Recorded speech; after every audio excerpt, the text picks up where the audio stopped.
Hi and hello, welcome back. My name is Ariana Cruz, and I am the founder and owner of More, where we are working to make opportunities reachable for everyone. Welcome if you are a first time listener, and welcome back if you are one of the 13 who named us as your top podcast for 2023. I'm ecstatic today. I am being joined by three women who I have, well, some of them I've known for a while, but a couple of them I have gotten to meet through Indie Hub's 1828 Leadership Project. If you're not from Indianapolis, Indie Hub represents and advocates on behalf of the largest network of 20 and 30 something year olds in Indianapolis. They believe that a diverse and engaged community is the strength of Indies today and tomorrow, with a mission to grow, engage, and empower a community of tomorrow's future leaders. They are working to make meaningful connections to Indy and investing in its future. We have been meeting together through the 1828 Leadership Project presented by Citizens Energy Group, and 1828 is a civic leadership tract for people between the ages of 18 and 28. So, I'm cutting it a little close here, but it's fine. We don't talk about it. So, this 1828 collective is carefully curated and structured to foster intentional relationships across sectors of Indianapolis's thought leaders and decision makers.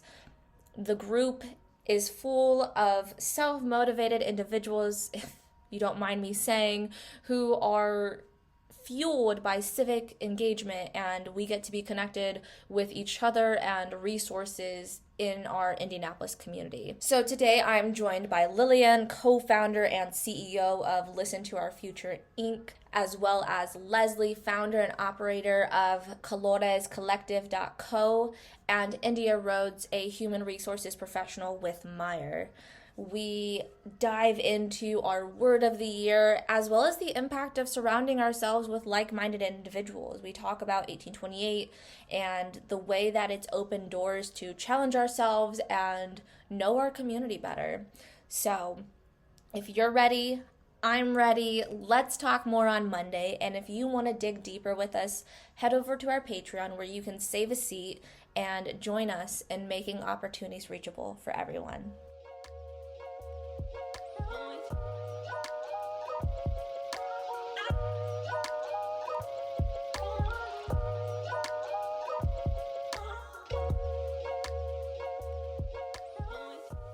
All right. Hello and welcome back to Let's Talk More on Monday. I'm Ariana, founder and owner of More, where we are working to make opportunities reachable for everyone.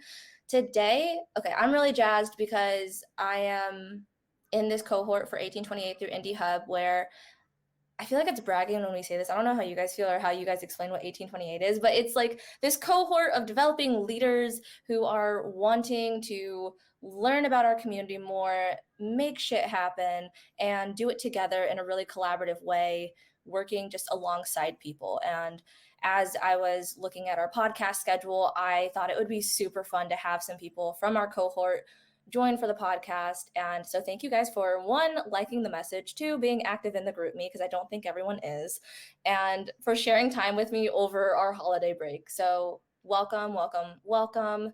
I am going to have you guys introduce yourselves a little bit, and then we're going to dive into this 2024 mindset. So Lillian, do you want to go first? Yeah, I can certainly go first. My name is Lillian Barkis. I'm the co-founder and CEO of Listen to Our Future. We service students all across Indianapolis, providing them tutoring for students that can't afford it or don't have the transportation to get there. So that's a little bit about me, and I can pass it down to India. Hello, everyone. My name is India Rose. I am currently a human resource representative for Meyer. Yeah. I'm going to pass it to Leslie. No, that's perfect. I like the popcorn too.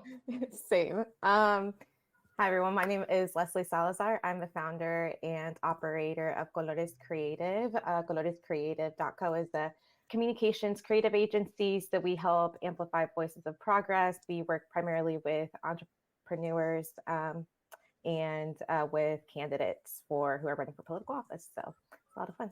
And thanks for having us. I'm really excited for this. Me too. Also, is that a light behind you? that says your company? Yeah, I love so that. my husband is a sweetheart and he got me like the cutest little light. He was like, it was a little more expensive than I thought. He's like, but I had already committed to the idea and I'm like obsessed with it because it gives me like a cute little backdrop. But yeah. Yes. I love that. Snaps for the partners out there who like get Mhm. entrepreneurship and want to see you thrive and succeed because I went to the Women in Business retreat through Indie Chamber, and one of the panels, one of the entrepreneurs, she was talking about like it is a grind for like us as entrepreneurs, but then also like kind of putting some of that responsibility for the household like on somebody else also while you're pursuing it. And it made me so much more grateful and I don't know, not empathetic. I wasn't not empathetic before, but it's like a new lens, you know, because it's like I'm not just pursuing my dream, but you're also understanding like the sacrifice not only on my part, but also your part as I like pursue it. India, you're nodding your head a lot. Are you also in the entrepreneurial space? No, but I have a lot of respect for him. I don't think that I would be. I'm not disciplined enough to be a entrepreneur. So, No, that's fair. I just saw the nods and I was like, wait a second, because we were just saying like we haven't really gotten to like chat it up yet. mhm. And so I was like, am I about to find something out about my girl over here that I did not know before? But no, that's awesome. And But thank I'm you. really for the supporting spouses. That really makes a difference. So that's why I was not in the lie because if you don't have a supportive spouse, just make anything more difficult that you're trying to do. So. Mhm. Yeah, it Okay. makes things harder, I think, too, because I hear of like horror stories of like partners just like not being supportive at all. And you're Mhm. just like, oh, I could never, that would make shit so hard. Yes. Yeah. I mean, partners, even like just like friends, like the people you surround yourself Mhm. with, if they're not supportive of you in like your business or your aspirations, what else are they not supportive of you of? So, Mhm. shoot. Okay, talking about mindset already.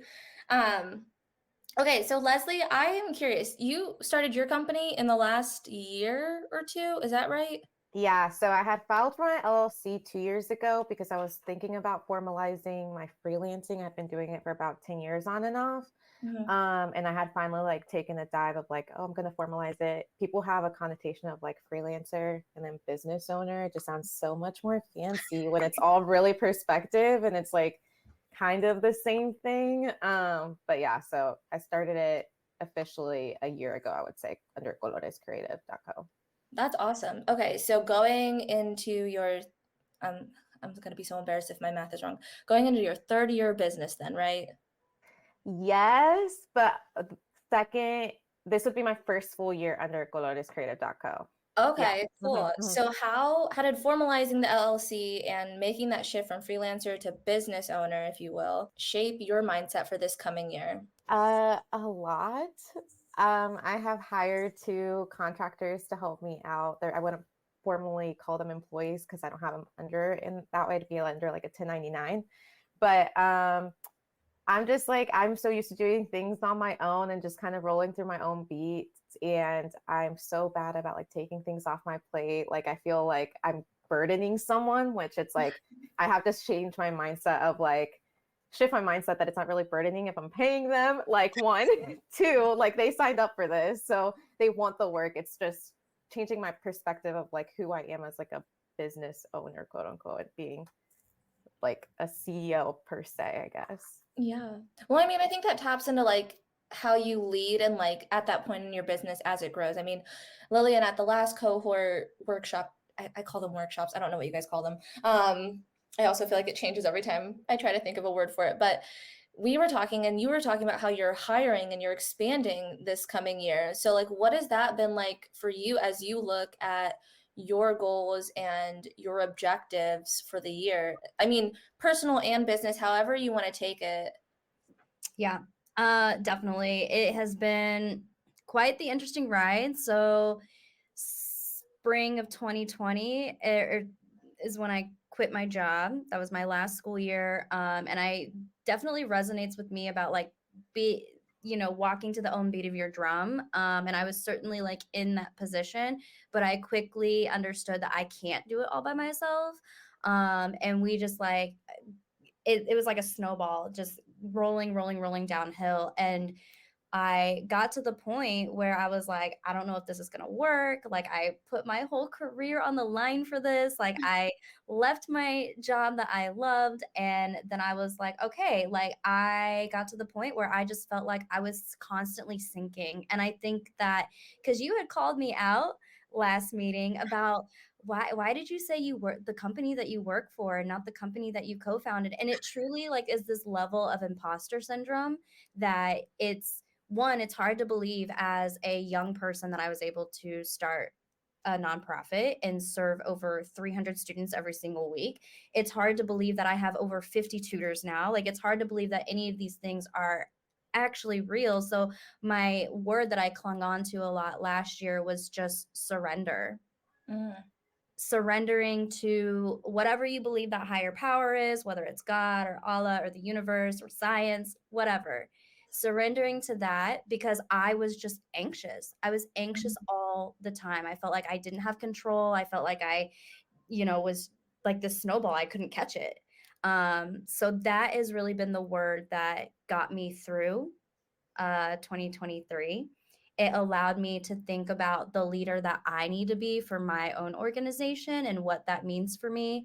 And like the type of leader that I also need to be for myself.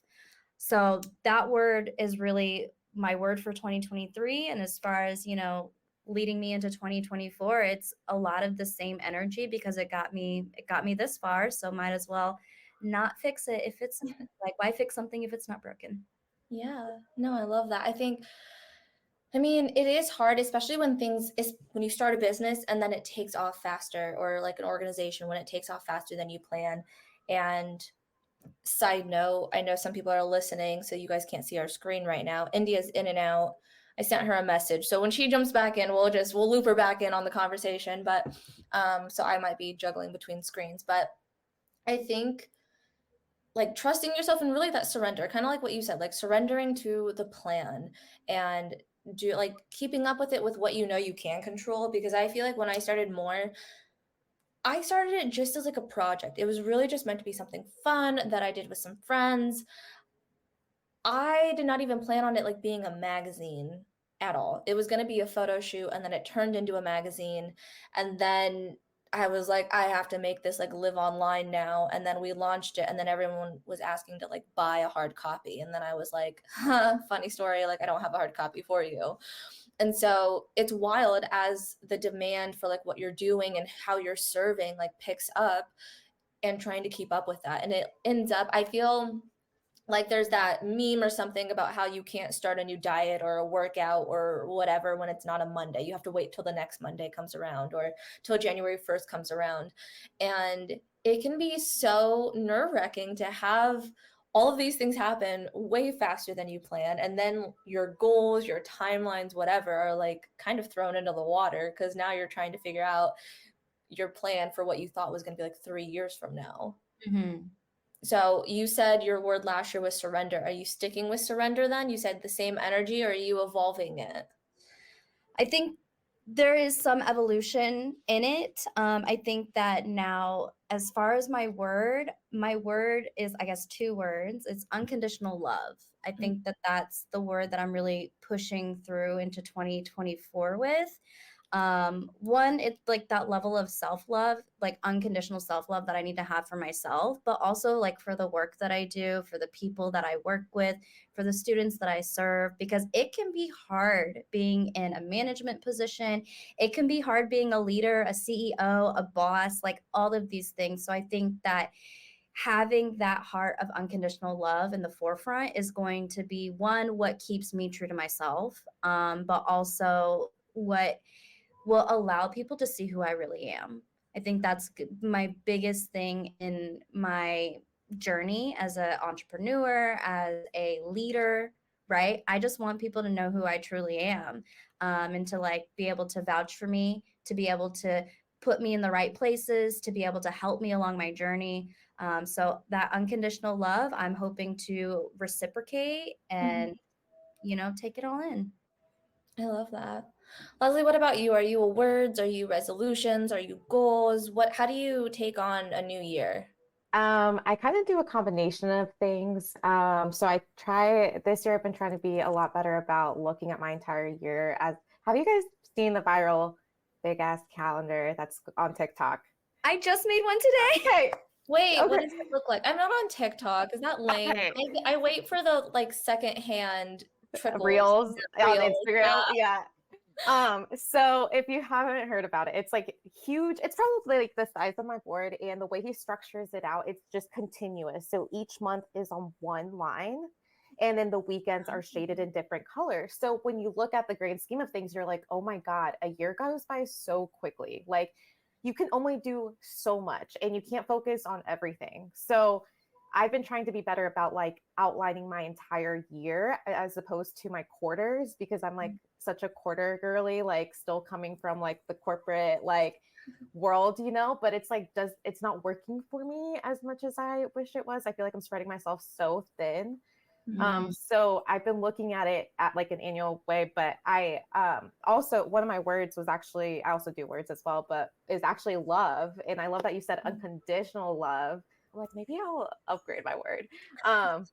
Because I feel the same way. And I feel like if you kind of give what you receive type of energy, and I'm very like woo-woo astrology energy, whatever, like into that. And so I feel like it's 100%. And I feel like that's kind of what I've been leaning towards. And I've seen like good things happen. It's almost like the perspective mindset of like just seeing like the good versus the bad, or like instead of saying like what's the worst that can happen, being like what's the best that can happen type of thing, just even just that language change is just like so meaningful. So I think I might upgrade my word to unconditional love because I love that. To your point, Leslie, we work with a coach. His name is Coach Rick. With our leadership staff, because we all have some development, whether it's personal or professional, and sometimes your boss is not the right person to do those things. So having a third party allows for like a lot of clarity. But my mantra, like kind of growing up, my mom previously, like she was sick, she had cancer, and it was always expect the worst, hope for the best. And that's like what got me through. But I was challenged to say, prepare for the worst and hope for the best, right? Because if you have expectations and preparations are different. And I think that kind of goes into what you were saying with that growth mindset that we as entrepreneurs, as leaders, like really have to have. So that was like a really good shift. And I know we're kind of like playing with words here too, but those are two really powerful words that have been like resonating with me and helping me kind of look more on the bright side of things and be more optimistic. I love that. That's awesome. And I feel like this year when I was looking at my goals and mapping it out, because so in our last meeting we had Murdoch come in and like we had these 10 questions and like really looking at like how you're going to achieve the goals. I think for me in the past, like, and I've kind of stepped back from resolutions, if you will, because I think that the word approach really helps like change your mindset or your approach to things. And I think like at the end of the day, that's kind of what a resolution is. Like you're working towards like a positive change in your life, whatever that looks like. I think that resolutions, they'll always have like this external, normally like weight loss centric whatever to it. And so I love how much people are choosing words, because it's something you can say all year long. It's like it's like a light you can just have right there that you see every day. And I also love that you're looking at the whole year, because I think for me, as I was looking at my goals for the year, I started like looking at like the whole year in total. I don't have the viral calendar apparently, because I just found out about it, but I printed off 12 months and I have like goals mapped out for each month, because I think I can't remember who said it, or if I just like heard it. I've been watching so many like YouTube how to like have your best year yet things, because I'm really on this grind of wanting to like wake up early and like, I don't know, just be an it girl and all. Have you heard the Mel Robbins one? The Mel Robbins podcast recently on 2024? No, I haven't.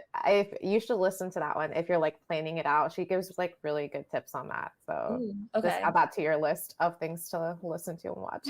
We'll drop the link in the show notes. So Leslie, send that over, please. But India, welcome back. We missed you dearly. Hopefully, I'm good this time. Oh no, you're so good, girl. So we were talking a little bit about like if you're picking a word for the year. Are you a words person? Are you goals? Are you resolutions? Are you I'm 52 a week goal. calendar? No.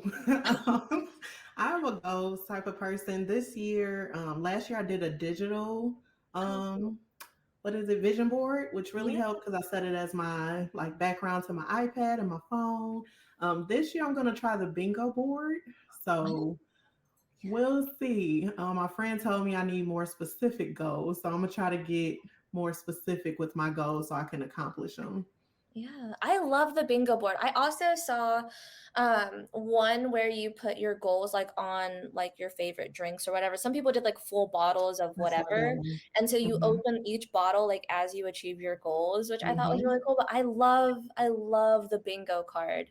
So are Yeah. you doing it with friends or how did you put that together?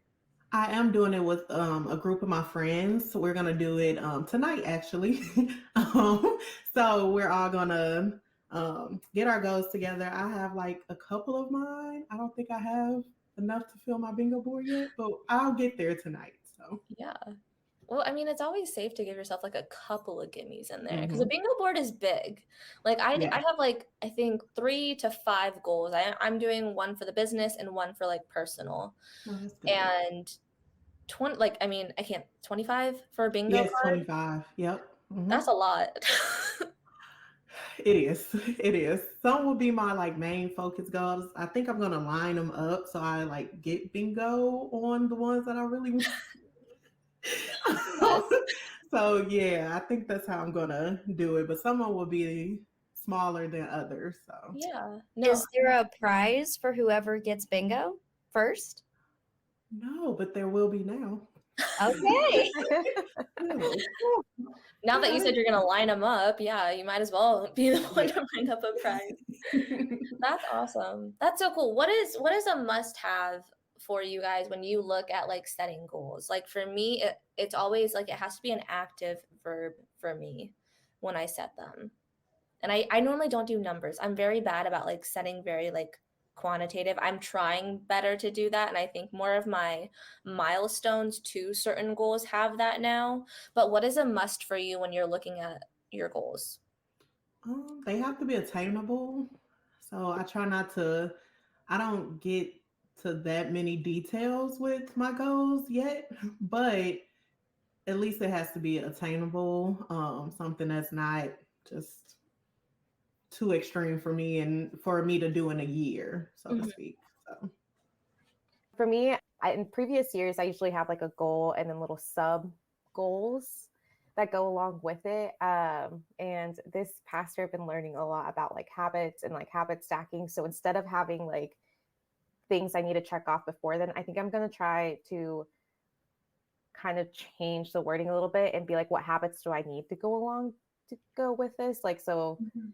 who do I want to be and what do their habits look like for me to go and try to achieve those goals? Because it's like you got to embody what you want to be. So it's like the only way you could do that is by setting a bunch of habits, which is so fun sometimes to build. But I love that you say like thinking about who embodies that already because I mean I think role models are I don't know, like it gives you like a visual, tangible person to kind of like align yourself with in some ways, even if it's just like certain aspects of them.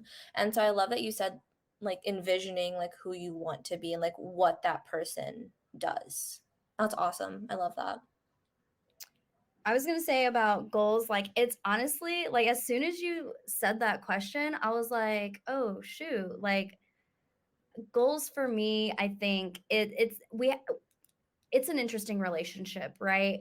Because you might set goals and then you might not achieve those goals. And for me, like I am a self-proclaimed perfectionist, high achiever, and so it seems as though the ceiling just always gets higher. And when I achieve a goal, I don't sit in it long enough to be like, "That was really great. You did it. You achieved it. You're good." And instead, I'm automatically thinking about that next goal. And I explained it to my therapist is like, I feel like I'm running backwards up an escalator. Like it's going, and I'm just running on it, running on it, running on it. And the goals get higher and higher, and the ceiling gets higher and higher. So I think that one of my biggest goals this year is really just going to be to sit in my achievements, right? Whether it's a goal that I have like predetermined or not, I think I owe it to myself, again, with that unconditional love. Showing myself unconditional love is just to sit in that and enjoy it.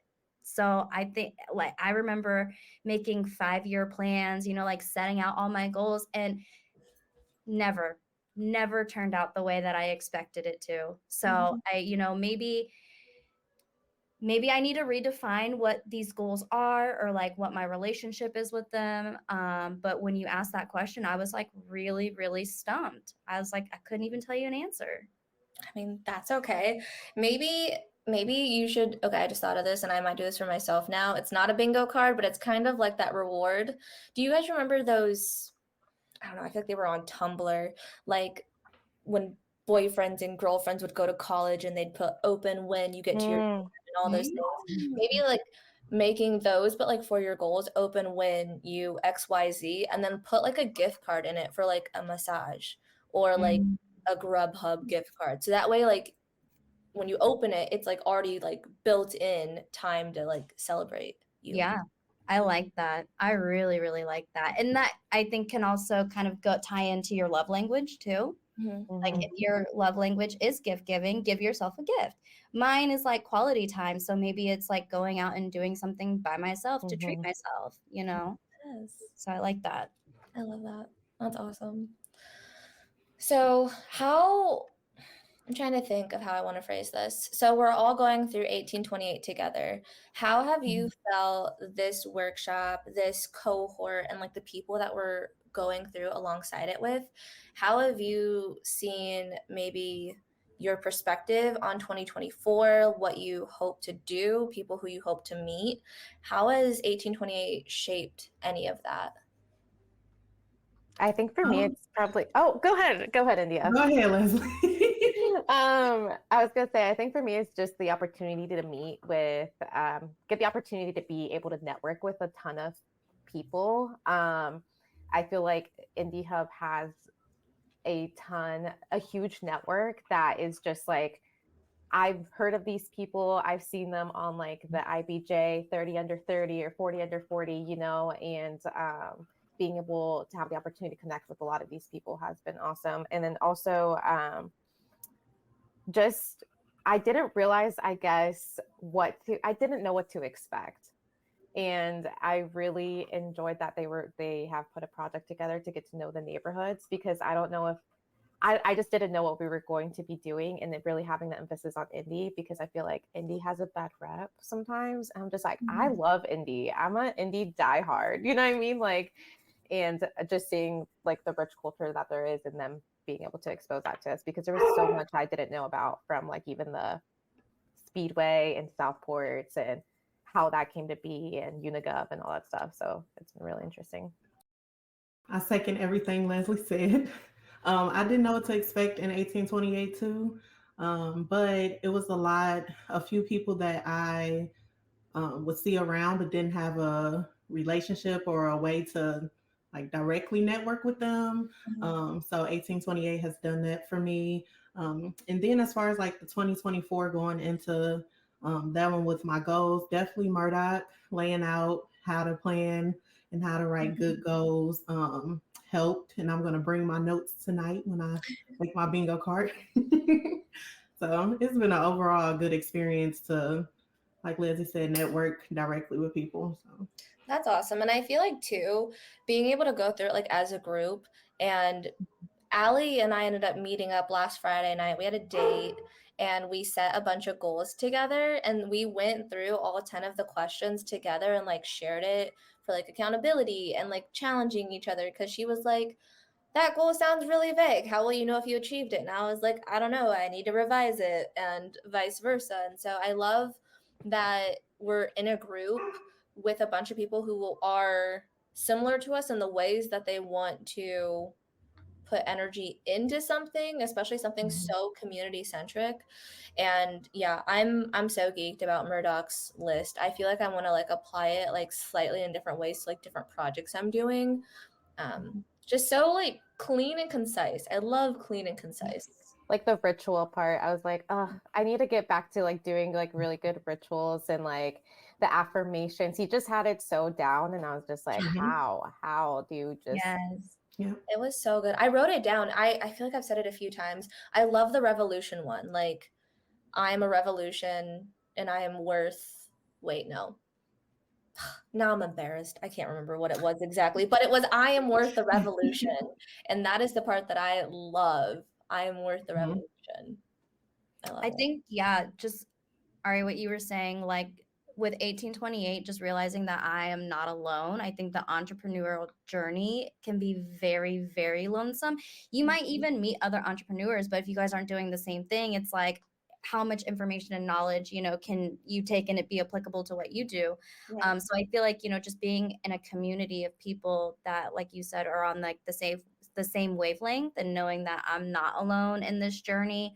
I have grown up in Indianapolis like my entire life. So it's really great to see, this new generation of leaders come up. I think that's one of the bigger concerns that I have for our city is like, who's next? Who's going to be taking over? What kind of voice do they have? Like, what kind of community is there?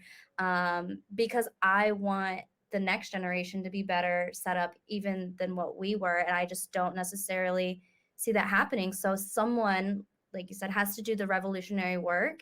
And I think it's really great to be a part of a community that has participants that are willing to do that work, not just while we're in 1828, but in our careers and our lives and for years to come. So that's my biggest like takeaway from 1828. That's awesome. I love it. Before we wrap up and dive into our digging deeper segment of this, do you guys have anything else you want to add? Anything that our community should be on the lookout for as you are thriving and succeeding in this next coming year? Y'all, we had so many wins and highs at the last meeting. I know we have some right now. I will put in a shameless plug. Follow us at Listen to Our Future on Instagram, on Facebook. If you want to join our newsletter, we got a newsletter popping, we got a podcast popping, and we're hiring. So we have lots of positions that we're hiring for. So just go check us out. Do a lot of good work. Thank you. This was your plug moment, y'all. Thank you. Leslie? Okay, fine. I'll go ahead and plug colorescreative.co. Don't forget the ES in Colores.